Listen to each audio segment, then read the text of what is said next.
Number one channel के number one show साजिश में आपका स्वागत है। मैं हूं आपके साथ सपना शुक्ला। साजिश में आज बात इजराइल के उस एक्शन की जिसने हमास को मुंह दिखाने लायक तक नहीं छोड़ाया। गाजा पट्टी से कुछ ऐसी तस्वीरें आ रही हैं जिनको देख पाना इस्माइल हानिया के लिए बहुत मुश्किल है। हमास के जिन आतंकियों ने 7 अक्टूबर को इजराइल को घुटनों पर ला दिया था, वो उन्हीं को आज ऐसी सजा दे रहा है कि पूरी दुनिया कांप रही है। वहीं इजराइल के एयरफोर्स ने अब गाजा पट्टी को नेस्तनाबूद करने के बाद दक्षिण लेबनान पर कॉर्पोरेट बॉम्बिंग शुरू कर दी है।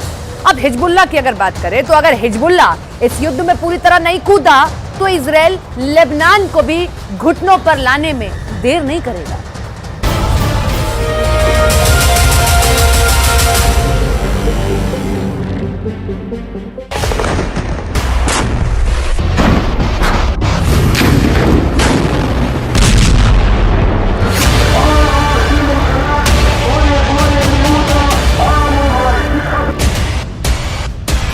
इजराइल इंतकाम की आग में जल रहा है।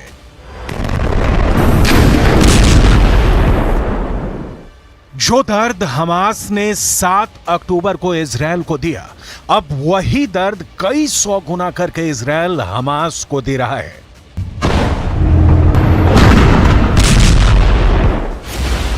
गाजा पट्टी से बेहद खतरनाक और दिल दहला देने वाली तस्वीर सामने आने लगी है।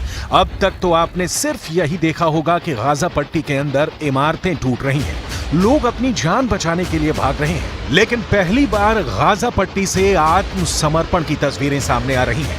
आत्मसमर्पण की तस्वीर बहुत हृदय विदारक और बेचैन करने वाली है।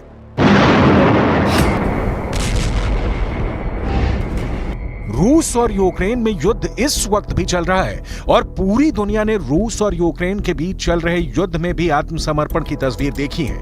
रूस और यूक्रेन के युद्ध में लड़ने वाले फौजी अपने कपड़ों में ही आत्मसमर्पण करते हुए देखे गए हैं, लेकिन इजराइल ने बहुत ही खतरनाक अंदाज में हमास के आतंकवादियों का आत्मसमर्पण करवाया है।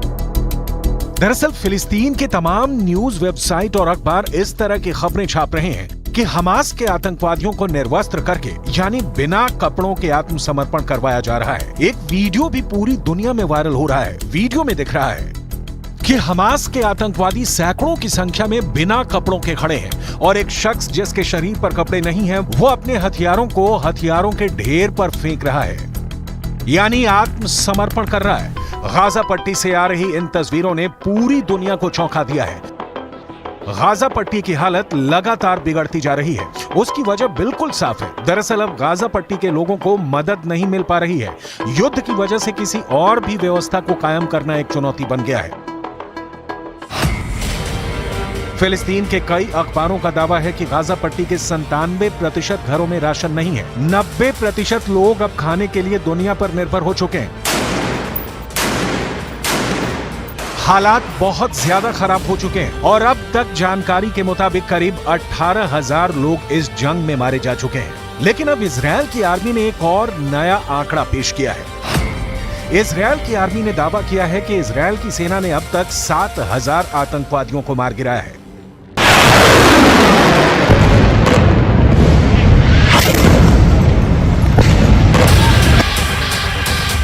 7 अक्टूबर को जब इजराइल के अंदर आतंकवादी हमला हुआ था, उस वक्त भी करीब 3,000 हमास के आतंकवादी इजराइल में घुस गए थे। इनमें से बड़ी संख्या में आतंकवादी भागने में सफल रहे, लेकिन करीब 1,000 आतंकवादी 7 अक्टूबर के बाद इजराइल के अंदर इजराइल की सेना के पलटवार में भी मारे गए थे। बड़ी बात यह है कि अब लेबनान पर भी इजराइल ने जबरदस्त बमबारी शुरू कर दी है।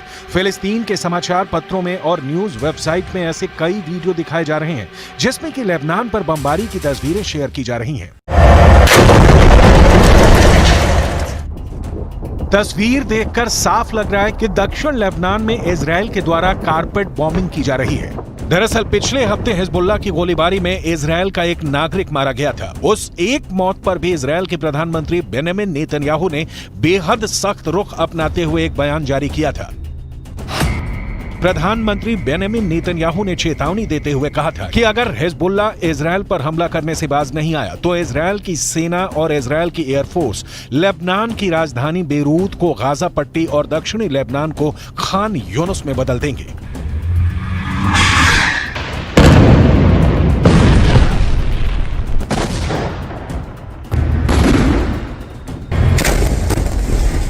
इस धमकी के बाद अब दक्षिणी लेबनान में भी कारपेट बॉम्बिंग शुरू हो चुकी है, जो इस बात का संकेत है कि युद्ध लगातार भड़कता जा रहा है। युद्ध के हालातों में अस्पताल चलाने का अनुभव रखने वाले एक ब्रिटिश मूल के डॉक्टर ने यह कहा है कि गाजा पट्टी में हालात इराक युद्ध से भी ज्यादा बदतर नजर आ रहे हैं। उन्होंने इसकी तुलना एक सुनामी से की है। Even the wars in Iraq and Syria and Yemen that I've been involved in, this is the difference between this one and those ones is the difference between a flood and a tsunami. The size, the intensity, the ferocity, the fact that the destruction of the health sector was central to the war effort. Every aspect of this war was just magnified. दूसरी तरफ अब Israel और Hamas की जंग तीसरे महीने में प्रवेश कर चुकी है और इस तीसरे महीने में भी इजरायल फिलिस्तीन के लोगों को राहत देने के लिए जरा भी तैयार नहीं है। पहले इजरायल ने उत्तर गाजा के पूरे इलाके पर जबरदस्त बमबारी की है और अब इजरायल दक्षिणी गाजा में भी रफा क्रॉसिंग और खान यूनुस पर भयंकर बमबारी कर रहा है।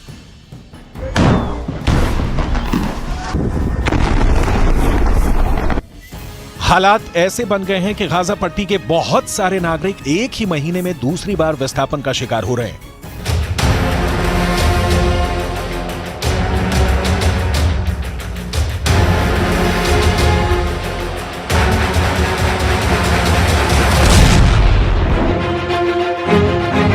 लेकिन इससे भी ज्यादा खतरनाक कहानियां गाजा पट्टी के वो लोग सुन रहे हैं जो इजरायल की आर्मी की हिरासत में रहे।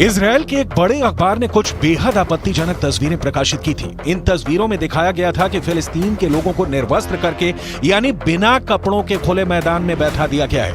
यहां तक कि कुछ ऐसी तस्वीरें भी सामने आई जिसमें कि सड़कों पर गाजा पट्टी के लोगों को निर्वस्त्र करके बिठाया गया था। अब इजरायल का दावा है कि ये लोग हमास के आतंकवादी हैं, जबकि फिलिस्तीन के अखबार दावा कर रहे हैं कि ये लोग आम नागरिक हैं।